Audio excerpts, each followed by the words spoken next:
kata, Ustazah, zakat tu kan zakat pendapatan tu kan khilaf. Ada yang kata tak wajib, jadi saya tak adalah bayar zakat.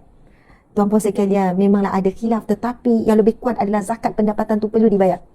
Saya kata kalau macam tu,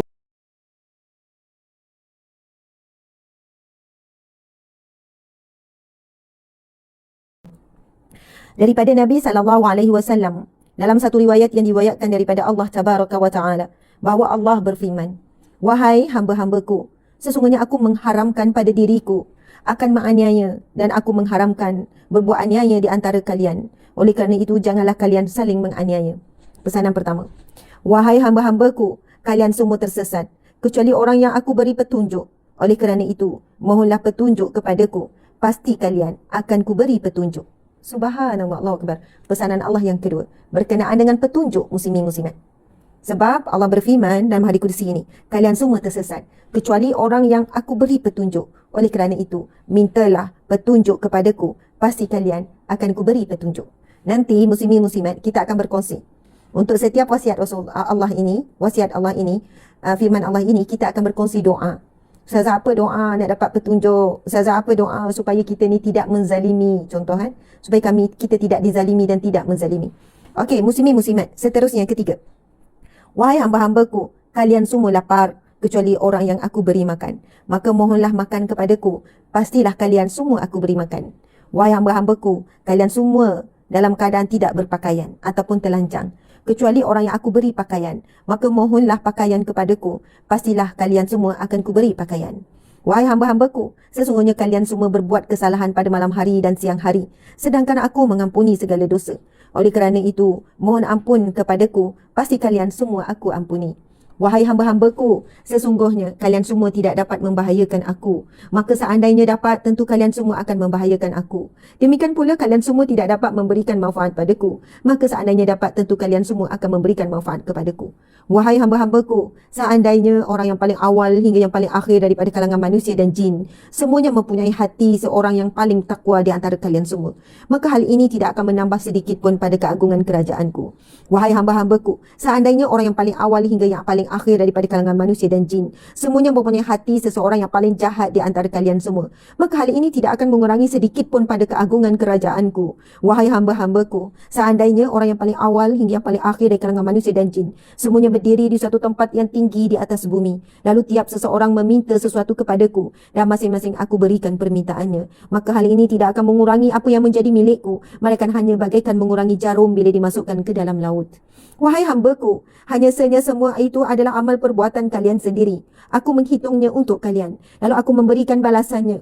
Maka barang siapa mendapatkan kebaikan, hendaklah ia memuji kepada Allah, dan barang siapa yang mendapatkan selain itu, hendaklah jangan menyalahkan kecuali pada dirinya sendiri. Sa'id berkata, Abu Idris ketika menceritakan hadis ini dalam keadaan berlutut, Allahu Akbar, Allahu Akbar, Allahu Akbar. Muslimin, muslimat dimati Allah sekalian, Allahu Akbar, Allah yang maha agung, Allah yang karim, yang maha mulia, Allah yang maha besar, Zul Jalali wal Ikram, Allah ya azim, yang maha perkasa, Allah ya jabbar, yang maha memaksa. Muslimin muslimat, jujur saya katakan, ini adalah kali pertama saya membacakan hadis ini. Hadis qudsi, iaitu firman Allah, hadis yang sahih daripada riwayat Bukhari, daripada riwayat Muslim. Tidak ada keraguan bagi hadis ini. Ia benar-benar datangnya daripada Allah ya karim, yang maha mulia, dengan susunan yang begitu hebat, susunan yang begitu mendalam, dengan firman-Nya yang begitu menusuk kalbu kita sebagai hamba. Saya ingin mengulangi kembali dan kita akan kupas. Yang pertama, Masya Allah, Allah Subhanahu Wa Taala berfirman, hai hamba-hambaku, sesungguhnya aku mengharamkan pada diriku akan menganiaya, dan aku mengharamkan berbuat aniaya di antara kamu. Oleh kerana itu, janganlah kalian saling menganiaya. Allah Subhanahu Wa Taala berfirman. Allah sebut apa? Allah firman apa, muslimin muslimat? Sesungguhnya Allah mengharamkan dirinya daripada melakukan zalim, melakukan aniaya, melakukan khianat. Apa maksud zalim, aniaya, khianat? Memungkiri janji ataupun menzalimi hambanya melebihi daripada kemampuan. La yukallifullahu nafsan illa wus'aha. La yukallifullah, tidak. Itu janji Allah. La yukallifullah, la, tidak, yukallifu, tidak akan ditaklifkan, tidak akan dibebankan, nafsan, setiap jiwa, illa wus'aha. La yukallifullah, tidak akan dibebankan oleh Allah nafsan, setiap yang bernyawa, illa wus'aha, kecuali mengikut kadar kemampuan, mengikut kadar kesanggupan. Hanya saja kita, muslimin muslimat, yang lemah iman, kurang yakin pada Allah. Hanya saja kita yang terlalu banyak hawa nafsu, terlalu banyak yang bergelora dalam jiwa, yang nak kejar dunia semata-mata, tidak diikat dengan akhirat. Yang tidak puas hati itu tak puas hati ni. Subhanallah, muslimin muslimat dimati Allah sekalian. Hanya saja nafsu yang telah membuatkan kita merasakan dan hingga kita sebut apa? Aku tak mampu dah, aku tak mampu, aku tak boleh. Ni dah di luar kemampuan. Hanya saja lidah, hawa nafsu kita saja yang sebut begitu. Tapi iman kita sebenarnya bertempik di dalam sana untuk berkata, kamu mampu. Sebab apa? Janji Allah. Dan Allah tidak akan maknai hamba-hambanya. Janji Allah apa? La yukallifullahu nafsan illa wus'aha. Laha ma kasabat wa 'alaiha maktasabat.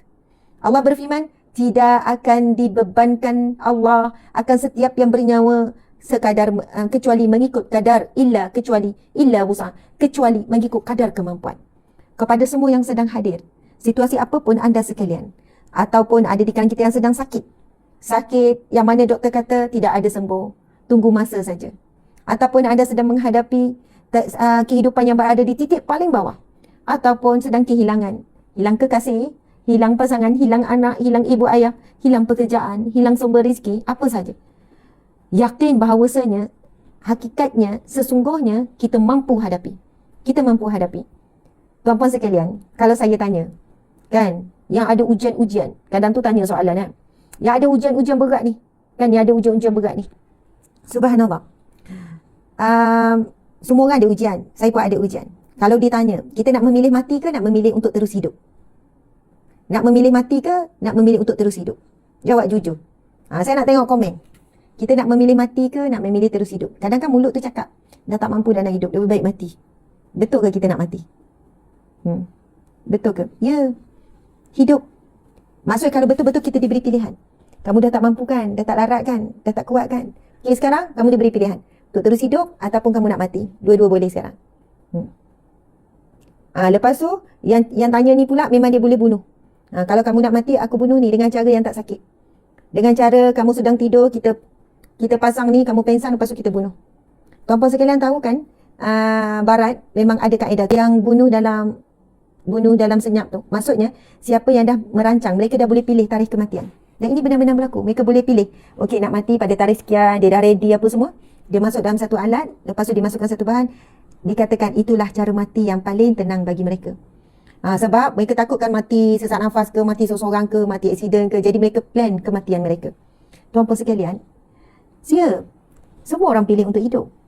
Kalau ditanya sekarang, hakikatnya kita pilih untuk hidup. Saya tak jumpa lagi yang kata saya pilih untuk mati sekarang. Ya Allah, bagilah aku mati hari ni. Mampu tak kita nak doa macam tu? Kalau betul-betul. Hakikat sebenarnya muslimin muslimat, kita ingin terus hidup. Antara banyak faktor untuk terus hidup. Banyak lagi amanah kita belum laksanakan. Banyak lagi impian kita belum capai. Dunia ini begitu indah untuk dinikmati. Subhanallah, kita sayang. Kita fikirkan anak-anak. Kita fikirkan suami isteri. Kita fikirkan banyak perkara. Kita mengharapkan untuk kita terus hidup. Alang-alang kita memang nak hiduplah betul-betul. Hidup sungguh-sungguh. Hidup betul-betul. Tuan-puan sekalian, langkah pertama, subhanallah, itu lebih baik daripada langsung tak melangkah. Orang yang gagal lebih baik daripada orang tak mencuba. Sebab orang yang tak pernah gagal, sudah tentu dia tidak pernah mencuba. Saya ulang lagi sekali. Orang yang gagal lebih baik daripada orang yang tidak gagal. Apa maksudnya? Orang yang tidak pernah gagal bermaksud dia tidak pernah mencuba. Kalau kita kata Thomas Edison tu kan, yang pembuat lampu tu, pencipta lampu terawal tu. Subhanallah, dia cuba demi cuba, kali ke-100 tak jadi, kali ke-200 pun tak jadi, kali ke-400, 999 kali pun tak jadi lagi. Kalau kita mungkin dah berhenti dah masa percubaan kali ke-10. Tak jadi, lantak kau lah. Geram ni tak jadi dah 10 kali dah cuba. Tapi Thomas Edison, dia cuba sampai 999 kali. Tak jadi juga. Adakah dia berhenti? Tak. Dia cuba kali yang ke-1000. Tak jadi juga 1000 kali, tuan-puan sekalian. Akhirnya ke-1001. Akhirnya lampu itu berjaya dihidupkan. Subhanallah, ramai mana di kalangan kita berhenti pada langkah yang hampir dengan kejayaan. Hampirlah. Tetapi langkah itu diuji dengan apa? Fras, jatuh, pedih, kecewa, dianiaya orang, putus asa. 7 kali kita jatuh, 8 kali kita bangkit. Muslimin muslimat. 7 kali kita jatuh, 8 kali kita bangkit. 10 kali jatuh, 11 kali bangkit. Kan dulu bangkit kerana demi anak-anak. Bangkit kerana demi suami, demi isteri. Bangkit kerana demi ibu ayah. Satu ketika kita kena faham, kita kena bangkit kerana Allah. Bangkit demi kerana Allah. Apa maksud demi kerana Allah, Ustazah? Tak nampak. Kan kalau kerana anak nampak bangkit, kita pun berjaya, anak pun kita boleh beri keperluan mereka. Subhanallah, muslimin muslimat. Tak salah pun niat kita nak bangkit kerana manusia, tak salah. Tetapi kita bimbang bila manusia mengecewakan. Manusia tidak seperti mana kita harap. Lalu kita akan mengungkit. Lalu kita akan lemah semangat. Tapi siapa yang bangkit kerana Allah? Ya Allah, kerana-Mu aku bangkit. Aku akan buat yang terbaik sebagai hamba-Mu. Aku akan maksimalkan otak yang Kau berikan ini. Aku akan maksimalkan tenaga yang Kau beri ini. Dan aku akan gunakan sebaiknya nyawa ataupun umur yang masih ada ini. Ya Allah, kerana-Mu, kerana Rasulullah, aku bangkit. Kerana aku nak jumpa Nabi, aku bangkit ya Rasulullah. Aku akan ubah rutin harianku. Kau akan bangun lebih awal sebelum subuh. Aku ingin baca zikir-zikir sekian, baca Al-Quran dulu 2-3 muka surat. Kerana syurga-Mu, ya Allah, aku akan bangkit. Kalau manusia jatuhkan aku berkali-kali, dan setiap kali itu aku akan bangkit kerana-Mu, ya Allah. Oh, kalau kita boleh sebut dalam doa macam ni, ya Allah, ya Allah. Mula-mula tak faham lagi, bangkitkan Allah. Tak berapa faham lagi, sebut je pada lidah. Ya Allah, aku akan bertahan kerana-Mu, ya Allah. Kerana Rasulullah. Aku akan bertahan demi syurga-Mu, ya Allah. Sebut je dulu, muslimin muslimat, sebut. Walaupun faham tak faham, nombor 2. Lama-lama Allah bagi faham dalam hati.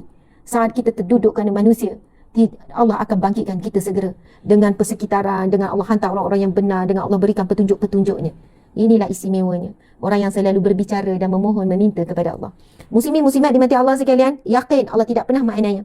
Sebab apa? Hadis kursi ini Allah berfirman, hai hamba-hambaku, sesungguhnya aku mengharamkan pada diriku sendiri untuk melakukan aniaya, dan aku mengharamkan berbuat aniaya di antara kalian. Oleh kerana itu, janganlah kalian saling berbuat aniaya.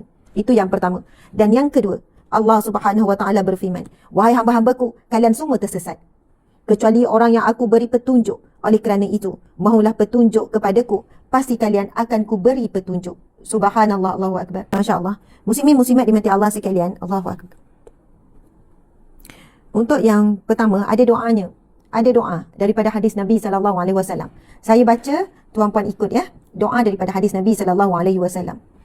A'udzubillahi minasyaitanirrajim. Bismillahirrahmanirrahim. Okey, saya baca, tuan-puan ikut. Saya akan baca perlahan, satu-satu tuan-puan ikut. Bismillahirrahmanirrahim.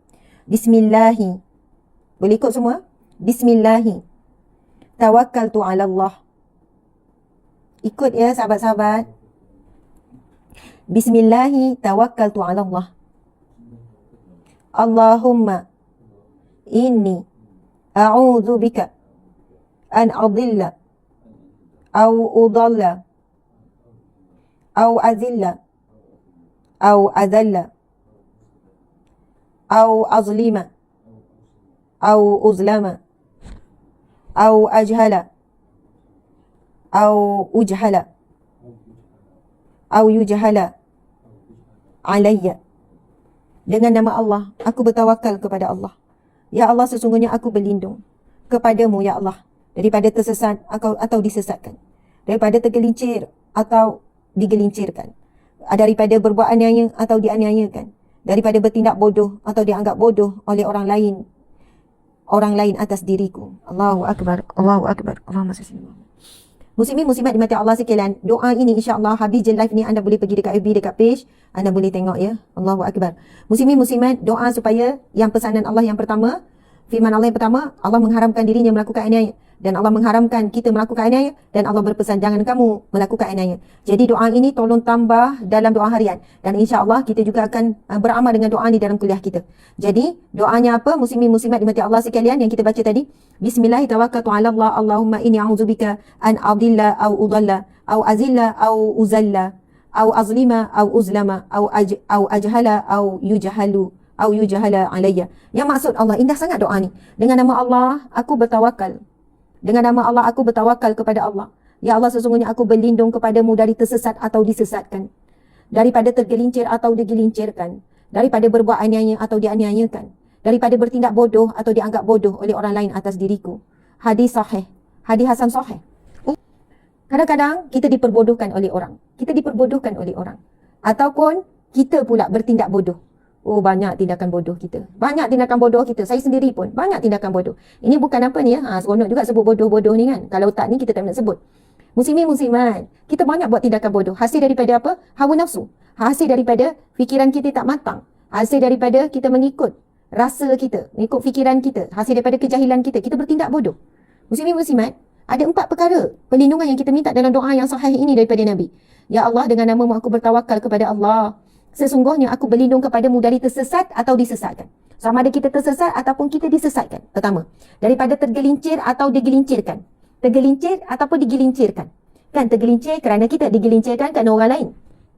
Ikut dengan kawan, kawan kata jomlah masuk pelaburan ni, forex contohnya. Subhanallah, forex itu muslimin-muslimat. Saya sarankan tuan-puan boleh follow Ustaz La Riba. Ustaz La Riba. Saya follow juga Ustaz La Riba ni.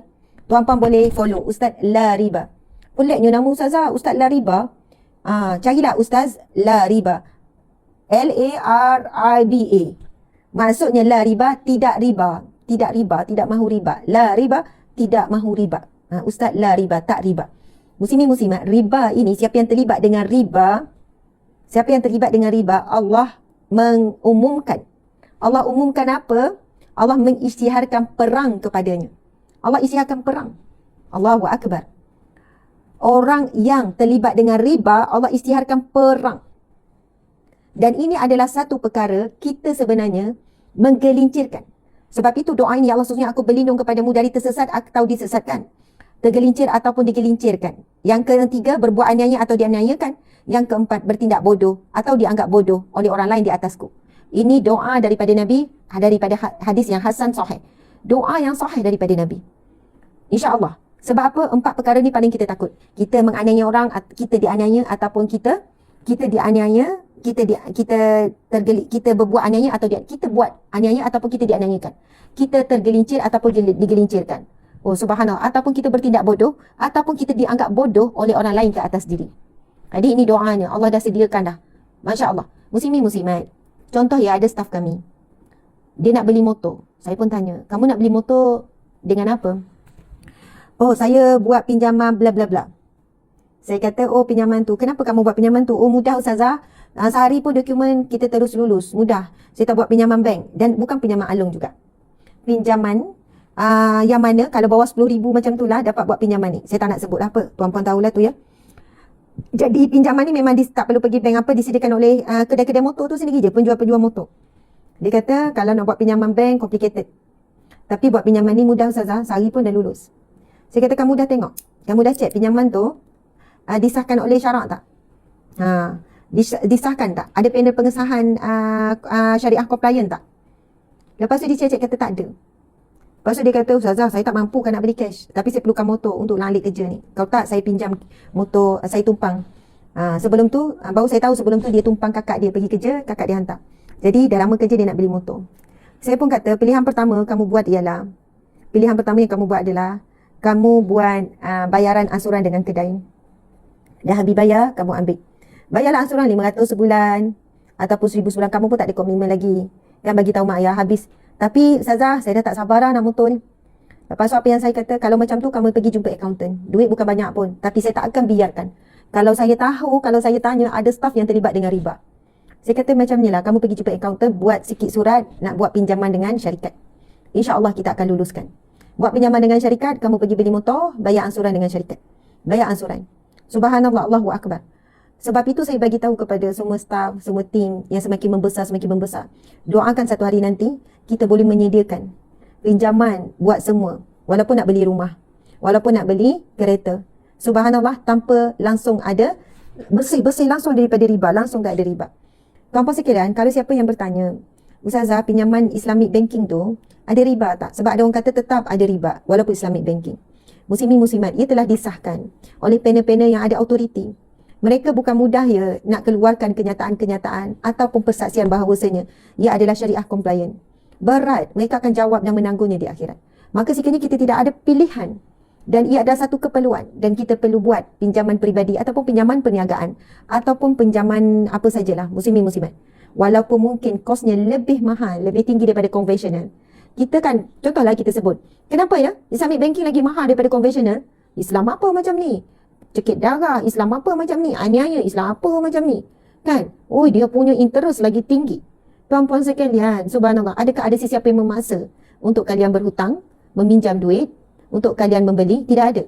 Kan? Dengan pilihan anda juga. Kan? Untuk sekian-sekian, lepas tu pergi ke bank, lepas tu itulah pilihannya.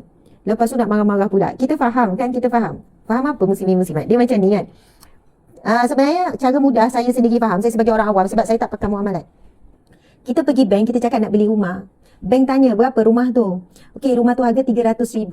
Lepas tu bank pun kata, okey kalau macam tu, okey, ada yang tanya ASB loan macam mana, ada yang tanya ion kredit macam mana, ada yang buat ansuran dengan contoh ya, bayar ansuran ni banyak sangat unsur riba.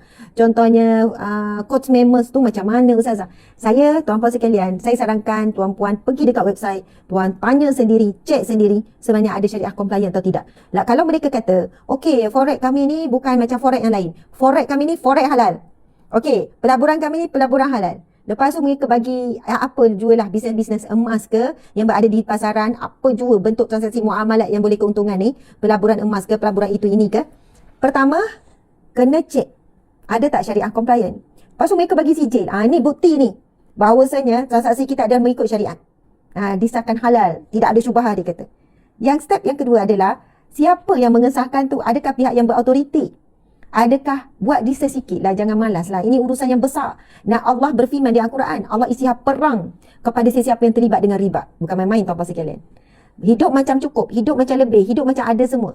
Tetapi dia sebenarnya sedang meninggikan tempat untuk jatuh.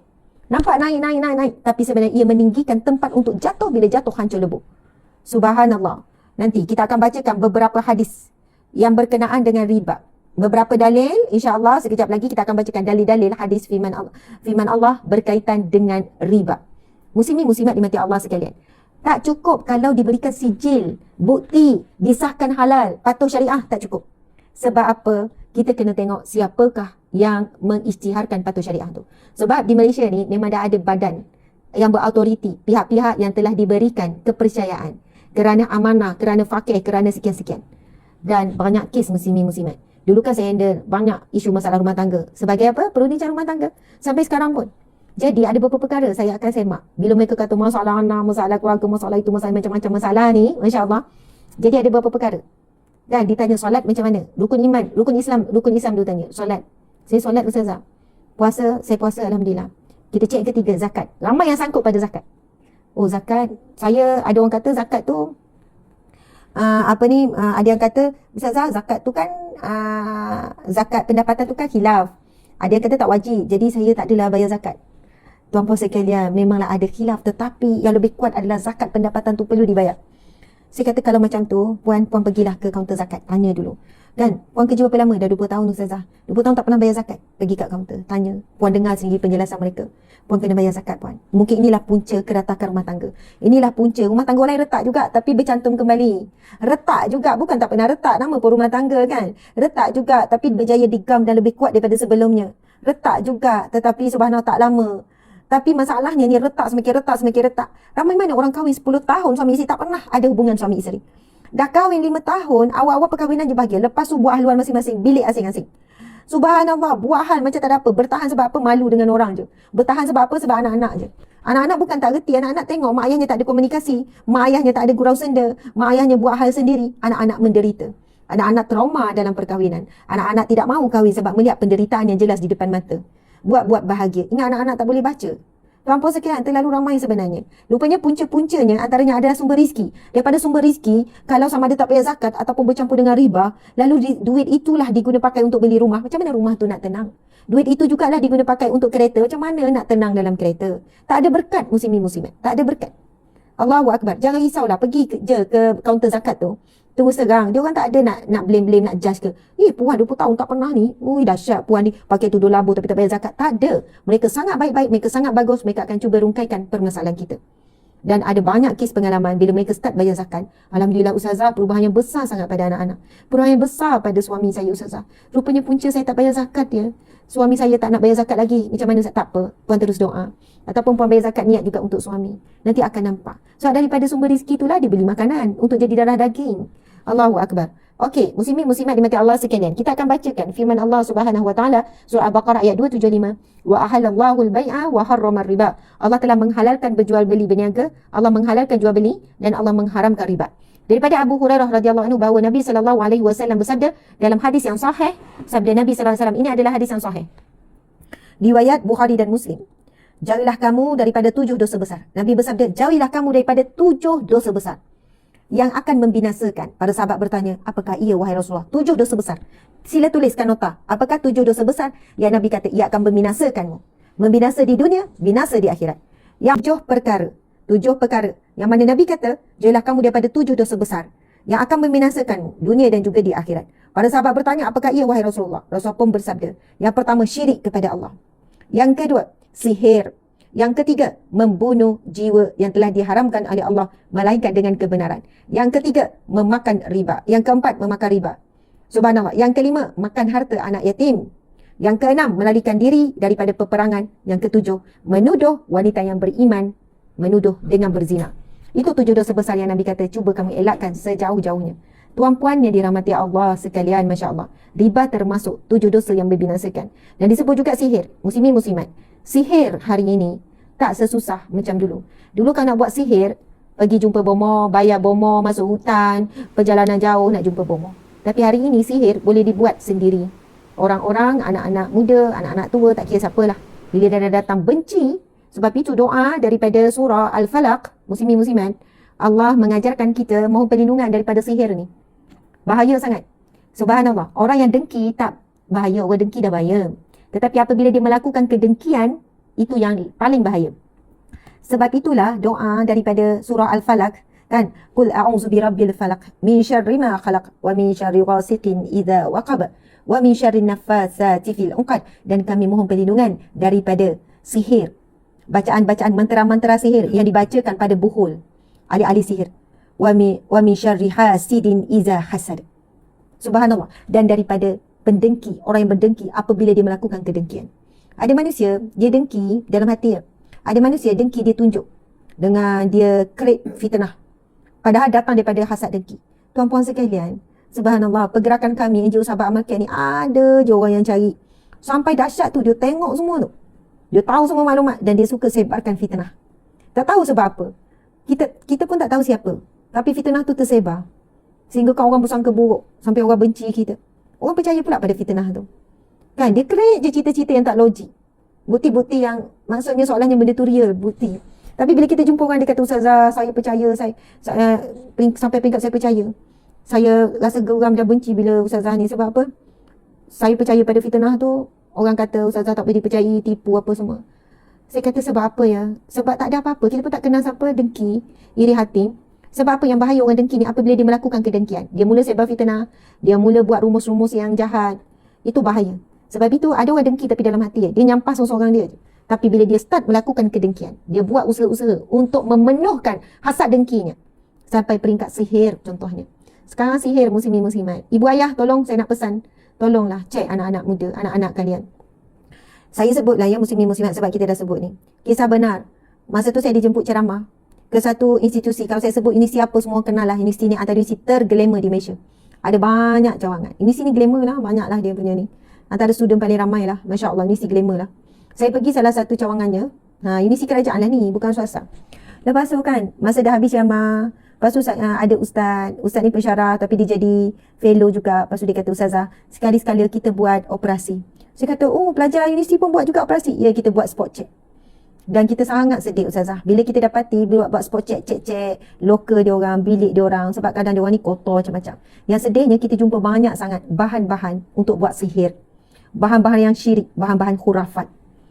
Lepas tu bila kita cek, kita semak-semak, anak-anak muda ni dia buat perkara khurafat, perkara syirik ni, kan, bomoh-bomoh ni, jampi-jampi ni, dia orang belajar sendiri je melalui internet, melalui YouTube, mantra-mantra, melalui internet, bacaan-bacaan sekian ni. Ada yang buat pada pensyarah supaya pensyarah tu tunduk, pensyarah bagi makan lebih bila ditanya. Ada yang buat untuk diri sendiri, supaya diri sendiri tu nampak lawa, macam pakai susuk, sampai lelaki tergila-gilakan. Ada yang buat untuk kawan sebab nak marah dekat kawan tu. Geram dekat kawan tu nak marah, terus buat sihir. Baca-baca, buat santau. Tes-tes jadi. Tuan-puan sekalian, dah dipuja-puja jin tu, syaitan tu. Kan, dah dipuja-puja, dah diberikan apa-apa semua tu. Jadilah dia, walaupun bukan yang pakar pun, baru tes-tes je. Astaghfirullahalazim. Tuan-puan sekalian, kawan saya, masa saya sekolah menengah dulu, orang baik. Kalau saya ni, saya sampai ingat nama dia. Saya ingat apa yang dia buat, kebaikannya. Suaranya yang begitu indah, melantunkan zikir, selawat dan sebagainya. Saya sangat-sangat terkejut. Habis je sekolah menengah, kami baru je maksudnya berpecah, berpisah. Maksudnya dia pergi universiti lain, saya universiti lain kan. Tak lama tu kami dengar khabar kematiannya. Itulah antara kawan terawal yang paling muda. Masuk lepas habis je masuk universiti dengar. Lepas tu bila tahu, kemudian disahkan pula bapa saudaranya seorang penceramah, kami pernah jumpa juga. Dia kata, Ustazah, memang benar apa yang Ustazah dengar. Saya kata, betul ke sahabat saya tu meninggal sebab tu? Ustazah, saya bapa saudara, saya tengok keadaan dia, saya sahkan benar. Tahu, kawan, orang baik tak ada apa, tapi kena santau muslimin-muslimat. Santau angin. Dan sebenarnya, orang tu bukan nak tuju pada dia. Kena di kedai makan. Sebenarnya orang tu nak test ilmu, nak test. Jadi ke tak? Jadi ke tak mantra ni? Betul ke jadi? Nak test je. Tapi kebetulannya, dialah yang Allah takdirkan. Sejak daripada tu, kurus kering, muntah darah, keluar kaca, keluar jarum, macam-macam. Doktor tak nak buat apa, tak ada sebab, tak ada begini-begini. Dia kata, Ustazah, memang keadaannya semakin berat. Akhirnya meninggal dunia. Meninggal dunia, tuan-tuan sekalian. Pasal sihir ni, memang benar-benar berlaku. Kalau hadis yang sahih pun dah cerita tentang bagaimana Nabi Muhammad kita disihir. Sihir ni, subhanallah, daripada sejak Nabi, daripada Nabi Sulaiman, kan kita tahu kewujudan sihir. Sekian Nabi, sekian-sekian. Dan kita tahu Nabi Musa berhadapan dengan kekuatan dan kuasa sihir daripada apa? Daripada Firaun. Firaun pun kekuatannya ahli sihir. Maksudnya sihir ni kalau zaman dulu dahsyat, zaman akhir zaman lagi dahsyat. Di hujung jari je. Ini zamannya syaitan, jin, iblis semakin kuat untuk menyesatkan manusia-manusia generasi yang terbaik yang disebut ni kuntum khaira ummah. Sebab itulah muslimin muslimat, tolonglah berhati-hati. Sakit macam mana, janganlah jumpa bomoh yang mengarut-ngarut. Pergilah jumpa perawat yang syifa, perawat Islam yang diyakini benar. Tak buat kerja nyorok-nyorok, terbuka. Subhanallah, kan kena tanya-tanya orang. Sebab orang yang kalau terdesak, dia sanggup buat apa saja asal sembuh. Walaupun dia dengar baca pelik-pelik, tapi sebab ramai dah testimoni sembuh. Oh, saya kanser tahap ni, pergi jumpa tu sembuh. Oh, saya sekian-sekian, doktor kata tak ada harapan sembuh. Tuan-tuan sekalian, tak mustahil jin boleh buat sesuatu yang mengaburkan pandangan mata. Seumpama sembuh, padahal tak sembuh. Mengaburkan. Lah jadi orang makin percaya. Jadi, subhanallah, muslimin muslimat. Ini bertepatan dengan hadis Nabi, hadis kursi yang kita baca. Jangan kamu buat aniaya, jangan kamu menzalimi. Sebab apa? Apabila kita buat perkara syirik, ramai mana orang mati, dia tak sempat taubat. Orang tak tahu pun dia ada buat sihir. Orang tak tahu pun, sebab benda tu tak tahu. Orang tak tahu pun rupanya dia ada pakai gelang-gelang. Yang ustaz ni kata yang paling banyak jumpa adalah gelang-gelang kain, gelang-gelang benang. Ada yang pakai ni dekat leher, ada yang pakai dekat ni.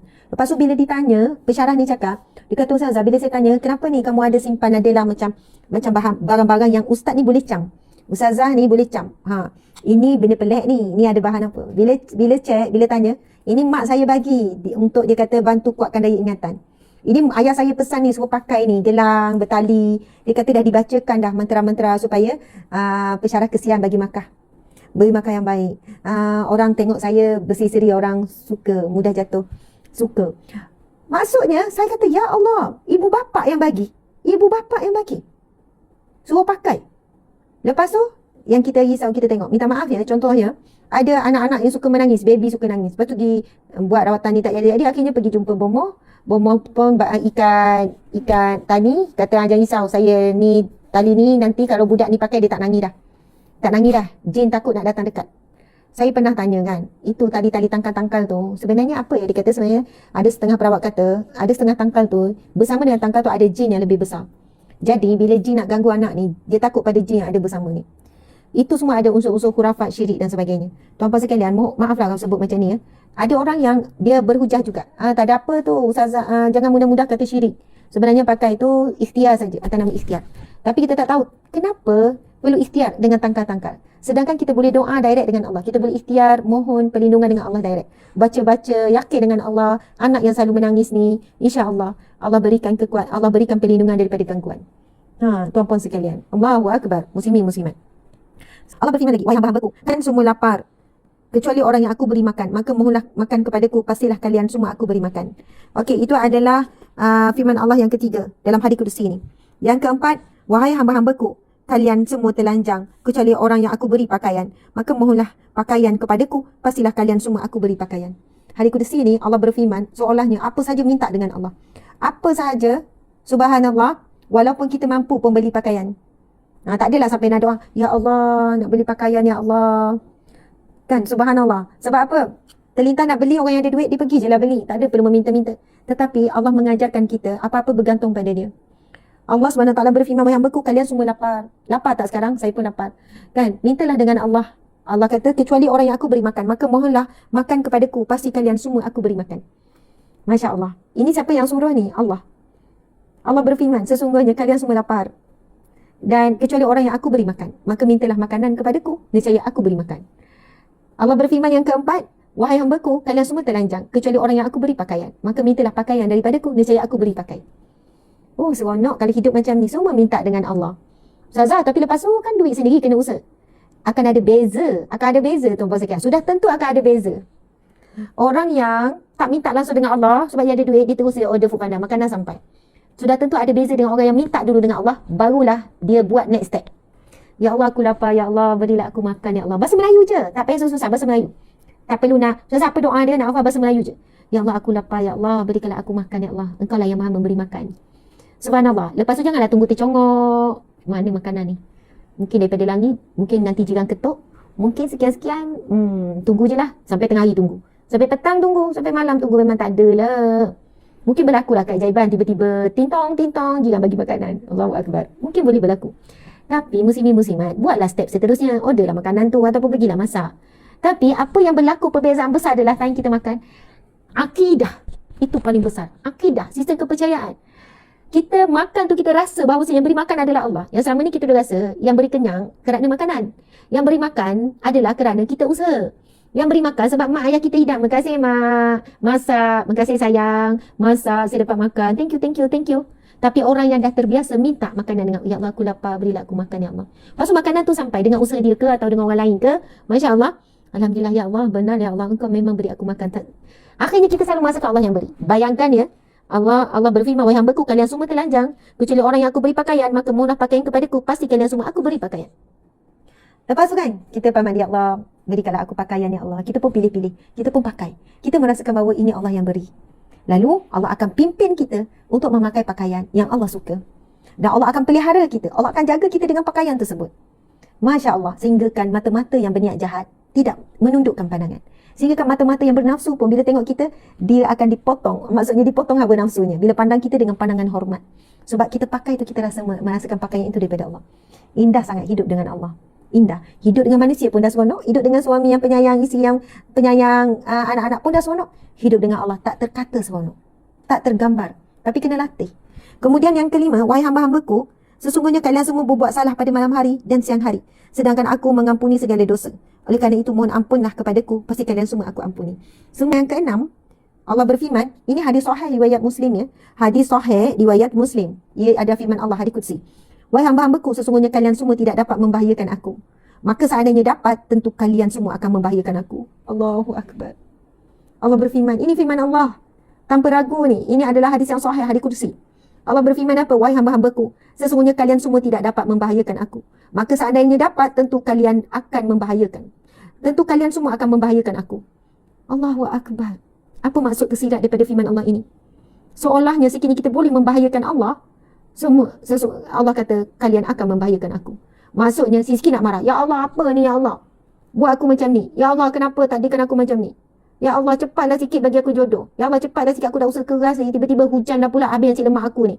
Ya Allah, apa ni? Macam ni kau tak nampak? Ya Allah, sekiranya manusia boleh membahayakan. Allah berfirman, sesungguhnya kalian semua tidak dapat membahayakan aku. Maka seandainya dapat, tentu kalian semua akan membahayakan aku. Bila marah, tunjuk marah. Bila benci, tunjuk benci. Bila protes, tunjuk protes. Allah tahu keadaan hamba-hambanya, sekiranya dapat. Namun Allah sambung firman-Nya, demikian pula kalian semua tidak dapat memberi manfaat kepadaku, maka seandainya dapat, tentu kalian semua akan memberikan manfaat kepadaku. Maksudnya bagi orang yang bersyukur pula, dan Allah bagi nikmat, terus beri sesuatu. Ya Allah, terima kasih dapat job tu. Okey, ini makanan untukmu ya Allah. Okey, makasih ya Allah sebab bagi sekian-sekian. Okey, ni untukmu ya Allah. Tetapi Allah kata, kamu tidak, seandainya dapat, tentu kalian semua akan memberikan manfaat kepadaku. Allah Akbar, mendalam sangat. Dan pesanan yang ketujuh, firman Allah yang ketujuh, wahai hamba-hamba-Ku, seandainya orang yang paling awal hingga orang paling akhir dari kalangan manusia dan jin. Allah berfirman apa? Sekiranya orang pada awal dan sampai akhir, di sekalian manusia dan jin, subhanallah, mempunyai hati seorang yang paling takwa di antara kalian semua. Maksudnya Allah berfirman dalam hadis qudsi ini, hadis sahih hadis qudsi ini, sekiranya seluruh manusia yang pertama daripada Nabi Adam sampai manusia terakhir, tak tahu siapa manusia terakhir, dan seluruh jin yang pertama diciptakan Allah sehingga jin yang terakhir, semuanya mempunyai hati yang paling bertakwa di kalangan kalian. Siapakah hati orang paling bertakwa? Mungkin kita sebut Rasulullah. Semua hatinya takwa tu macam Rasulullah. Semua hati paling bertakwa, tapi bukan di kalangan, bukan Nabi, di kalangan kamu. Sayang pada Nabi. Orang soleh, orang baik, kuat ibadah. Dan kalau semua manusia begitu, semua jin juga begitu. Allah berfirman, maka hal ini tidak akan menambah sedikit pun pada keagungan kerajaanku. Allahu Akbar. Ini firman Allah. Allah kata apa? Kalau semua manusia, semua jin, semuanya memiliki hati yang paling bertakwa, ia tidak sedikit pun menambahkan keagunganku. Bukannya kerana ramainya bertakwa, Allah makin agung. Oh, semua orang bertakwa, Allah semakin agung. Tak. Keagungan Allah tidak terkait sedikit pun sama ada manusia bertakwa ataupun tidak. Ramai mana jumlah sedikit ataupun banyak, tidak terkait langsung. Allah itu maha agung. Allah ya karim, Allah ya kabir, Allah ya mutakabbir, Allah ya azim. Subhanallah. Okey, yang ke-8. Wahai hamba-hambaku, seandainya orang yang paling awal hingga paling akhir dari kalangan manusia dan jin semuanya mempunyai hati seorang yang paling jahat di antara kalian semua, maka hal ini tidak akan mengurangi sedikit pun pada keagungan kerajaanku.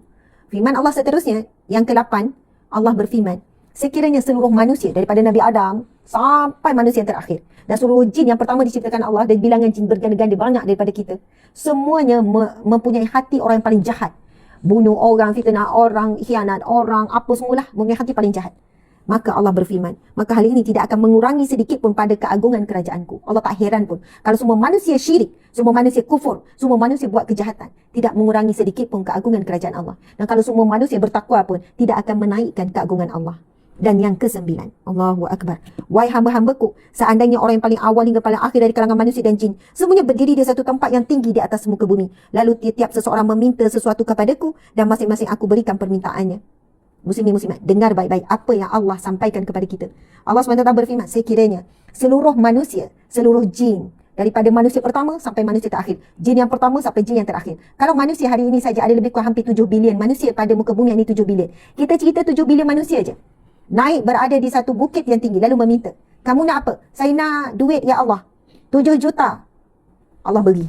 Ni nak apa? Saya nak 10 juta. Bagi. Saya nak emas 10 kilo. Allah bagi. Allah berfirman, sekiranya semua manusia dan jin berdiri di satu tempat yang tinggi di atas muka bumi, lalu tiap-tiap orang meminta sesuatu kepadaku dan aku berikan semua permintaannya, maka hal ini tidak akan mengurangi apa yang menjadi milikku, melainkan hanya bagaikan menguranginya jarum bila dimasukkan ke dalam laut. Allahu Akbar. Perumpamaan yang sangat dahsyat yang Allah kurniakan, yang Allah berikan untuk beri kita faham. Ini firman Allah, muslimin muslimat. Masih berbuat apa?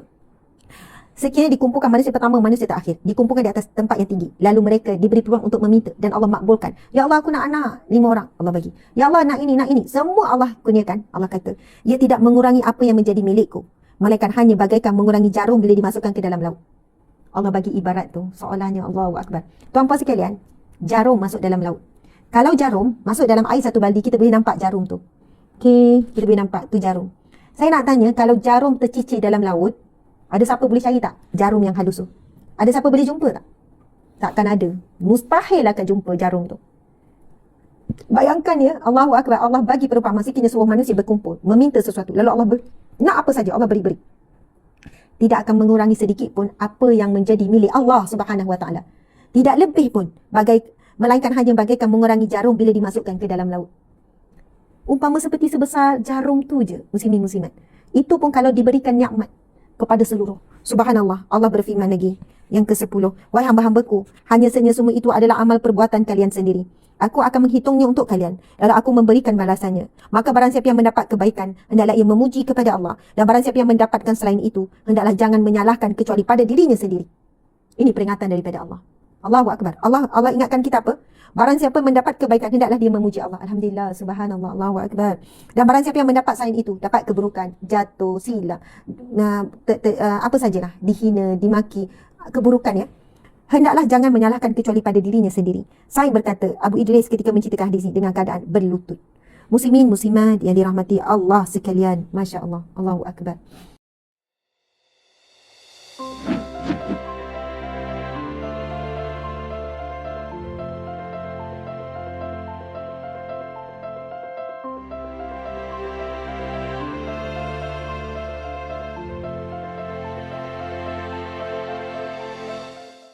Ke kaunter zakat.